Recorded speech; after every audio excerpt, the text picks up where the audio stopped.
So today what we're doing is a frameless shower door. We're going to have to put a panel over here and a door over here. How did I come up with that scenario? There's a toilet in the way. The handle controls are on this side. Now typically you want the door to go on the same side your handle controls are on. For that reason, so you can open the door, reach in, turn on the water. In this case you have a toilet, so we have to open the door this way, walk in, turn it on, and if you're trying to take a hot shower, you're going to get a little wet with some cold water. So before you remodel your bathroom, think about what you're going to do with your glass and how that's going to operate. With this non-standard height, 77 inches, standard heights are 72, 50, 75, and 80 inches. I usually go where the shower head's coming out of the wall. That's a good height, so this way your sight line across the glass matches up with the shower head. This one we go with a 28-inch door, so that way when we go to open the door, we don't hit our toilet. So that's another thing to watch out for when you're doing your floor plan for your bathroom. The next thing was that we had to match all the hardware in the bathroom. So we went to Cardinal with the rest of the showers that we do and got their hardware. Brushed nickel hardware, C handle that goes in the glass, obviously. You have your hinge. Does it go in the glass as well? It goes, you glue it, you just tape it, duct tape to the wall. You just duct tape this, put it on the glass, and you're good. Take two. So the next thing we had to do was to match all the other hardware in the bathroom. So this is a standard C handle, comes with all your showers. We got ours from Cardinal, HMI Cardinal hardware and glass. You can upgrade to this to a ladder pull, a crescent, or a square tube, based off of your hardware in your bathroom. You can also, this is a standard hinge, so you can upgrade to a square style if your shower head and your handles and all your other fixtures are a squarish type. There's so many different varieties you can pick from. This is the clamp that's going to hold in the panel. You can get it squared, different colors, oil, rub bronze, chrome, brushed nickel. We chose brushed nickel to match the rest of the bathroom.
Alright, so here we are, frameless door.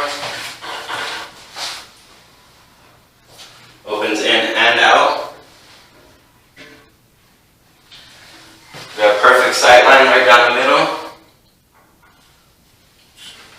Nice and flush. Across the top. Let me show you that real fast.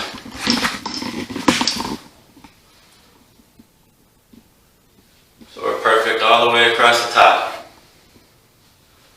All the way down the middle.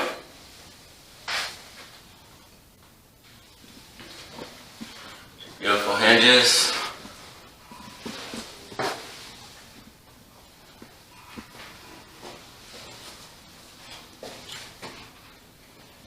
Alright. Getting dirt everywhere.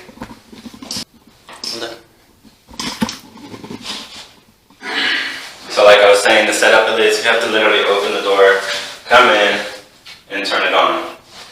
Now if the toilet wasn't here, we could have put the door over here, which is ideal, and you would have had this problem. We would have put the panel here, but in this case, it's not what you got. So anyways, came out looking good. I like it. Customer's gonna love it. And we got one more to do. We're gonna go next door, next bathroom over. Follow me over.